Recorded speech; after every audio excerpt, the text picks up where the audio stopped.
Hi నమస్తే welcome to మనం TV. Vallabhaneni Vamsi గతంలో మాజీ ఎమ్మెల్యే, ప్రస్తుత వైసీపీ పార్టీ నాయకుడు అని చెప్పుకోవచ్చు. ఆయన అయితే నిన్న అరెస్ట్ అవ్వడం జరిగింది. రిమాండ్‌కి కూడా తరలించడం జరిగింది. అయితే ఆ కేసు గురించి పూర్తి వివరాలు విశ్లేషణ చేసేందుకు మన ముందు సీనియర్ రాజకీయ విశ్లేషకులు వేల్పూరి శ్రీనివాసరావు గారు ఉన్నారు. సార్ నమస్తే అండి. నమస్తే అండి. సార్ ఏంటంటారు? వల్లభనేని వంశీ ఒక కేసులో ఇరుక్కుపోయి మరో కేసు మీద వేసుకున్నాడంటూ కూడా చెప్తున్నారు. దాని గురించి మీరేమంటారు? రాఘవ గారు, మీకు మనం టీవీ ప్రేక్షకులకి ఉదయపూర్వక నమస్కారాలు. సార్. వల్లభనేని వంశీ గారికి మొదటి నుంచి కూడా నేర చరిత్ర ఉంది. ఆయన దగ్గరగా 16, 17 కేసుల్లో, క్రిమినల్ కేసుల్లో కూడా ముద్దాయిగా ఉన్నాడు. అంటే రాజకీయ రంగంలోకి వచ్చిన వాళ్ళు ప్రజలందరూ కూడా ఆదర్శంగా ఉండాలి, ప్రజలకు సేవ చేసేటువంటి పరిస్థితుల్లో ఉండాలి తప్పితే మహిళలను కానీ కిడ్నాపులు చేయటము, అదే దాడులు చేయటము, అదే భూ కబ్జాలు, సెటిల్మెంట్స్, ఇవన్నీ కూడా రెగ్యులర్ యాక్టివిటీలో పెట్టుకున్నారు వీళ్ళు. తర్వాత ఎమ్మెల్యే అయిన తర్వాత ఇంకా పెద్ద స్థాయిలో జిల్లా కాదు, రాష్ట్ర స్థాయి, చివరికి బెంగళూరు, హైదరాబాదు, ఆ స్థాయిలో కూడా వచ్చి వీళ్ళు సెటిల్మెంట్లు చేయటం, వందల కోట్ల రూపాయలు సంపాదించడం, ఇవన్నీ కూడా వీళ్ళకి ఒక ఫ్యాషన్ అయిపోయింది అనమాట. ఏది ఏమైనా ఇవాళ కూటమి ప్రభుత్వం తీసుకున్న నిర్ణయం మనం స్వాగతించాలి. ఇప్పటికే చాలా లేట్ అయింది. ఎవరైతే ఇలాంటి అరాచకాలు చేశారో అలాంటి వ్యక్తుల మీద వాళ్ళ కులాలు కానీ, మతాలు, ప్రాంతాలు అతీతంగా ఎవరు నేరం చేసినా, ఎవరు కిడ్నాపులు చేసినా, అతను పార్టీ ఆఫీసు మీద దాడి చేసినప్పుడు కేసు పెట్టాడు. కేసు పెడితే అతన్ని కిడ్నాప్ చేసి మరలా ఎక్కడికో విశాఖపట్నము అనేక ప్లేసులకి తిప్పి అన్ని హత్య చేస్తామని చెప్పేసి బెదిరింపులకి ఇవన్నీ కూడా పాల్పడటం అనేది మహానేరం. వీళ్ళు చేసిందే పార్టీ ఆఫీస్ మీద దాడి చేయడం నేరం అయితే, ఇంకా ఎవరైతే పోలీస్ స్టేషన్లో కంప్లైంట్ ఇచ్చారో సత్యవర్ధనని వాళ్ళని కిడ్నాప్ చేయటం అనేది అది క్షమించడానికి నేను ఒక ప్రజాప్రతినిధిగా ఉన్నటువంటి వ్యక్తులు పోలీస్ వ్యవస్థని గుప్పిట్లో పెట్టుకుని వాళ్ళ యొక్క అరాచకాలకి, అదేవిధంగా సెటిల్మెంట్స్కి వీళ్ళందరినీ పోలీసులను కూడా దీంట్లో ఇన్వాల్వ్ చేస్తూ వాళ్ళని కూడా అవినీతి పరులుగా మార్చారు. ఏదేమైనా లా అండ్ ఆర్డర్ రాష్ట్రంలో బాగుంటేనే రాష్ట్రం అభివృద్ధి చెందుతుంది. మనం ఎన్ని సంక్షేమ కార్యక్రమాలు పెట్టినా కూడా రాష్ట్రం అభివృద్ధి చెందాలంటే లా అండ్ ఆర్డర్ ఉండాలి, మహిళలకు ముఖ్యంగా రక్షణ ఉండాలి, అదేవిధంగా ప్రజలందరూ కూడా సుఖ సంతోషాలతో ఉండాలంటే పోలీస్ వ్యవస్థ పర్ఫెక్ట్గా పనిచేయాలి. కానీ దురదృష్టవశాత్తు ఆంధ్రప్రదేశ్లో పోలీస్ వ్యవస్థ గాడి తప్పింది. మన కాదంబరి జత్వాని ఇష్యూ, సినిమా నటి ఇష్యూలో మీరు చూసుకున్నా కూడా స్వయంగా ఐపీఎస్ అధికారులే, PSR Anjaneyulu, Vijayawada commissioner of పోలీస్కి ఉన్నటువంటి కాంతిరామ్ తాత కానీ, Vishal Gunni IPS deputy commissioner of police, ఈ పోలీస్ అధికారులే కిడ్నాపర్లుగా మారి అదంతా కూడా ఒక ముఖ్యమంత్రి నివాసంలోనే దాని మీద చర్చలు జరిపి తప్పుడు కేసులు పెట్టి ఇవన్నీ కూడా చేశారు. ఏ ప్రభుత్వాలైనా, ప్రజాప్రతినిధులైనా, పోలీసులైనా రాష్ట్రంలో ప్రజల యొక్క రక్షణ కోరుకోవాలి. కానీ దురదృష్టవశాత్తు వీళ్ళు ప్రజలకు భక్షకులుగా మారారు. ముఖ్యంగా మహిళల విషయంలో చాలా క్రూరంగా ఇచ్చేసి వాళ్ళ యొక్క క్యారెక్టర్ అసాసినేషనే కాకుండా తప్పుడు కేసులు పెట్టి, ఎవరైతే జిందాల్ అనేటువంటి వ్యక్తి మీద, పారిశ్రామిక మీద కాదంబరి బాంబేలో రేప్ కేసు పెట్టడం జరిగింది. ఆ కేసుని రద్దు చేయడానికి ఆంధ్రప్రదేశ్లో విజయవాడలో తప్పుడు కేసు పెట్టడం అనేది వీటన్నిటికీ కూడా మూలము. మరి ఇలాంటి ప్రభుత్వాలే ఈ విధమైనటువంటి వైఖరి తీసుకుని స్వయాన పోలీస్ అధికారులు, సీనియర్ అధికారులు, అంటే ఒక ఎస్ఐ వెళ్ళాల్సినటువంటి ఆ కేసుకి ఒక ఐపీఎస్ అధికారులు వెళ్ళారంటే ఇవాళ వంశీ లాంటి వాళ్ళకి ఇవన్నీ కూడా అడ్వాంటేజ్ అనమాట. ఎప్పుడైతే పోలీస్ అధికారులే ఇలాంటి వాటిల్లో భాగస్వాములుగా ఉన్నారో ఇంకా ఆటోమేటిక్గా రౌడీ యాక్టివిటీస్, క్రిమినల్ నేచర్ ఉన్నటువంటి వంశీ లాంటి వాళ్ళకి ఇవన్నీ కూడా ఈజీ అయినాయి. ఇది చాలా ఎప్పుడో దీని మీద యాక్షన్ తీసుకోవాలి. గత ప్రభుత్వంలో జగన్మోహన్ రెడ్డి గారు వీళ్ళకి కొండంత అండగా ఉండి ఇవన్నీ కూడా ప్రోత్సహించారు. ఇప్పటికైనా కూడా మన పాపం పండిందని చెప్పుకోవచ్చు. ఇవాళ వంశీనే కాదు, ఇలాంటి వాళ్ళు ఆంధ్రప్రదేశ్లో దగ్గరగా 100 మంది ఉన్నారు, ఎమ్మెల్యే స్థాయి వాళ్ళు. ఎందుకంటే మీకు ఎక్కడైనా ఒక కబ్జా చేయాలన్నా లేదా కొంతమందిని భయపెట్టాలంటే డెఫినెట్గా దానికి ఒక స్థాయి ఉన్నప్పుడు మాత్రమే అది సాధ్యం ఉంటుంది. దానికి పొలిటికల్గా అండ ఉండాలి. ఎమ్మెల్యేలు అయితే డైరెక్ట్గా లోకల్గా రెవెన్యూ కానీ, పోలీస్ డిపార్ట్మెంట్ కానీ అన్నీ ఆటోమేటిక్గా సపోర్ట్గా ఉంటారు.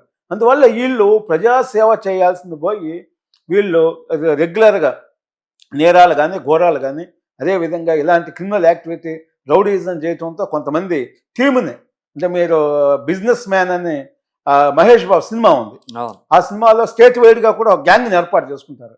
ఎక్కడ ఏది ఉన్నా కూడా విత్ ఇన్ మినిట్స్లో వాళ్ళ మీద దాడులు చేయటం లేదా మర్డర్లు చేయటం ఇవన్నీ కూడా జరుగుతూ ఉంటాయి అన్నమాట. అవును. అంటే అలాంటి టీంని వీళ్ళు రాష్ట్ర వ్యాప్తంగా పెట్టి కొన్ని వేల మందితో ఇచ్చేశారు. జగన్మోహన్ రెడ్డి గారు కూడా ఏం చేశారంటే ఇలాంటి వ్యక్తులన్నిటికీ వీటిల్లో ఎవరైతే ఇన్వాల్వ్ ఉంటారో ఇలాంటి వాళ్ళు అందరికీ ఫైబర్ నెట్ దాంట్లో 1500 మందికి ఎంతమందికి ఎంప్లాయ్మెంట్ ఇచ్చారు. వాళ్ళకి నెలకి ₹1,00,000, 50,000, 2 లక్షలు అట్లా ఇచ్చి ఇలాంటి కార్యక్రమాలు ఎవరైతే అపోజిషన్ పార్టీల్లో ఉన్నారో వాళ్ళ మీద దాడులు చేయండి, లేదా సోషల్ మీడియా ద్వారా మీరు ఏమైనా తప్పుడు సమాచారం పెట్టండి, మేము మీకు గిఫ్ట్లుగా ఇస్తామని చెప్పేసి పెద్ద ఎత్తున దీనికోసం రిక్రూట్ చేసింది గవర్నమెంట్. అంటే ప్రభుత్వం డైరెక్ట్గా ఒక ముఖ్యమంత్రి స్థాయిలోనే డైరెక్ట్గా సపోర్ట్ చేయడానికి ఇవాళ ఎలాంటి పరిస్థితులు జరిగినాయి. ఆర్గనైజ్డ్ క్రైమ్ చేశారు. ఆర్గనైజ్డ్ క్రైమ్ చేశారు. ఇవాళ మరి 600 మందిని దగ్గరగా ఇప్పుడు ఫైబర్ నెట్ చైర్మన్కి వచ్చినటువంటి జీవీ రెడ్డి గారు తొలగించారు. ఇంకా ఇంకొక 500 మంది 600 మంది ఉన్నారు. వాళ్ళకి ఏ విధమైనటువంటి క్వాలిఫికేషన్స్ లేవు, కేవలం ఇలాంటి యాక్టివిటీస్ కోసమే పెట్టుకున్నారని కూడా ఆయన ప్రెస్ మీట్లో కూడా చెప్పడం జరిగింది అన్నమాట.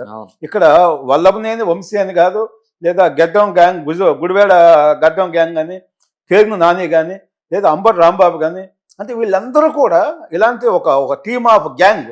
ఈ గ్యాంగ్ అందరూ కూడా ప్రజలను దోచుకోవటం లేదా దాడులు చేయటము, అంటే అధికారం మా చేతుల్లో ఉందని చెప్పేసి పోలీసు వ్యవస్థను నిర్వీర్యం చేయటం వల్ల ఇవాళ ఈ పరిస్థితులు వచ్చినాయి. కూటమి ప్రభుత్వం ఎంత అభివృద్ధి చేసినా, ఎంత సంక్షేమ కార్యక్రమాలు చేసినా లా అండ్ ఆర్డర్ కంట్రోల్ కాకపోతే ఏ పరిస్థితుల్లో రాష్ట్రంలో ఇతర పరిశ్రమలు కానీ ఏదైనా కూడా రావాలన్నా కూడా ముందు లా అండ్ ఆర్డర్ ఉండాలి. లా అండ్ ఆర్డర్ ఉన్నప్పుడు మాత్రమే ఇది సాధ్యమవుతుంది. ఇలాంటి ఇష్యూస్ జరిగినప్పుడు, ఇన్సిడెంట్ జరిగినప్పుడు అప్పుడు ఎవరున్నారు, ఎస్పీ గారు ఎవరున్నారు, మరి జాషువా గారు ఉన్నట్టు నాకు ఐడియా, మరి డిఎస్పీ ఎవరున్నారు, అక్కడ ఎస్హెచ్ఓ ఎవరున్నారు, వాళ్ళందరి మీద కూడా యాక్షన్ తీసుకోవాలి. తీసుకున్నప్పుడే సాధ్యం అవుతుంది. కానీ గతంలో ఎప్పుడో 4 సంవత్సరాల క్రితం జరిగిందని చెప్పేసి ఇప్పుడు ఉన్న తూతూ మంత్రంగా వాళ్ళని అరెస్ట్ చేసినంత మాత్రం ఏం కాదు. వీళ్ళ మీద ఫాస్ట్ ట్రాక్ కోర్టులు లాంటివి ఏర్పాటు చేసి ఒక 4-5 నెలల్లోనే ఈ కేసులని క్లియర్ చేయాలి. ముఖ్యంగా రాజకీయ నాయకులు ఎవరైతే మనం విఐపీస్ అనుకుంటామో ఇలాంటి ప్రోటోకాల్ ఉన్న వ్యక్తులందరి యొక్క కేసుల్ని త్వరితగతిగా చేసినప్పుడు మాత్రమే న్యాయ వ్యవస్థ మీద కూడా నమ్మకం ఏర్పడుతుంది. లేకపోతే కొన్ని కేసులు ఇప్పటికే భారతదేశంలో 5 కోట్ల కేసులు పెండింగ్ ఉన్నాయి. మరి రాష్ట్ర స్థాయిలో కూడా 10 లక్షలు 15 లక్షల కేసులు పెండింగ్లు ఉన్నాయి అంటున్నారు. అంటే ఈ నాయకులు కూడా ఎట్లా చేస్తున్నారంటే మనం ఏ క్రైమ్ చేసినా అది ఒక 20 సంవత్సరాలు పడుతుంది, ఈలోపు అంతా మన కార్యక్రమం నడిచిపోతుంది అనేటువంటిది ఇది ఉంది. కాబట్టి న్యాయ వ్యవస్థ కూడా ముఖ్యంగా ఇలాంటి ఆర్గనైజ్డ్ క్రైమ్ ఎవరైతే ఉంటారో, ముఖ్యంగా విఐపీస్, ప్రజాప్రతినిధులు అనేది ఎవరన్నా ఉంది, ఐఏఎస్ ఐపీఎస్ ఎవరున్నా కూడా వాళ్ళ కేసులు త్వరితగతిగా చేసినప్పుడు చట్టం మీద అందరికీ కూడా గౌరవం ఉంటుంది. చట్టం అంటే భయపడతారు. లేకపోతే రాజకీయ నాయకులకి చట్టం చుట్టంగా తయారవటం వల్ల ఇవాళ పోలీసు వ్యవస్థ మీద పూర్తిగా గౌరవం పోయింది. ఎవరో కొంతమంది నిజాయితీ పరులు ఉన్నా కూడా వాళ్ళని నమ్మే పరిస్థితి లేకుండా కూడా పోయింది మనం చూస్తున్నాం. ఎందుకంటే జగన్మోహన్ రెడ్డి గారే డైరెక్ట్గా డీజీపీ ద్వారకా తిరుమలరావు గారికి, తిరుపతి ఎస్పీగా ఉన్నటువంటి సుబ్బారెడ్డి గారికి వార్నింగ్ ఇచ్చారు. సోషల్ మీడియాలో 300 కేసుల్లో ముద్దాయిగా ఉన్నటువంటి రవీందర్ రెడ్డిని అరెస్ట్ చేసినప్పుడు మీరు మా వాళ్ళని ఎట్లా అరెస్ట్ చేస్తారో మీ ఎంత తెలుస్తాను నేను, మీరు 7 సముద్రాల అవతలు ఉన్నా కూడా తీసుకొచ్చి మీ భరతం పడతానని చెప్పారు. అంటే ఇలాంటప్పుడు డెఫినెట్గా ఎవరు మాట్లాడినా వాళ్ళ మీద యాక్షన్ తీసుకోవాలి. అదే మనం మాట్లాడితే ఒక కానిస్టేబుల్ని డెఫినెట్గా మన మీద కేసు పెడతారు, లోపలేస్తారు. మరి ఎమ్మెల్యేకి ఎగ్జామ్షన్ ఎందుకు ఇవ్వాలి, ఎంపీలకు ఎందుకు ఇవ్వాలి, మంత్రులకు ఎందుకు ఇవ్వాలి, ముఖ్యమంత్రులకు ఎందుకు ఇవ్వాలి? నిజంగా మరి చట్టం పనిచేస్తుందా? మరి కోర్టులు ఏం చేస్తున్నాయి? కళ్ళ గంటలు కట్టుకున్నారా? మరి ఇటీవల గతంలో ఉన్నటువంటి చీఫ్ జస్టిస్ గారు ఢిల్లీలో గతంలో న్యాయదేవతకి కళ్ళ గంటలు కట్టేవాళ్ళు, ఇప్పుడు తీసేశారు అది. మరి తీసేసిన తర్వాత న్యాయదేవత కళ్ళతో చూస్తున్నప్పుడు కూడా మరి వెంటనే యుద్ధ ప్రాతిపదిక మీద మీరు ఎందుకు యాక్షన్ తీసుకోవట్లేదు? లేదా సుముటోగా కేసులు తీసుకోండి. ఎవరు తప్పు చేసినా చట్టం భారతదేశంలో అందరికీ సమానమైనటువంటిది ఒక సంపూర్ణమైనటువంటి విశ్వాసం కలిగించినప్పుడు మాత్రమే ఇలాంటి క్రైమ్ అనేది కంట్రోల్ అవుతుంది.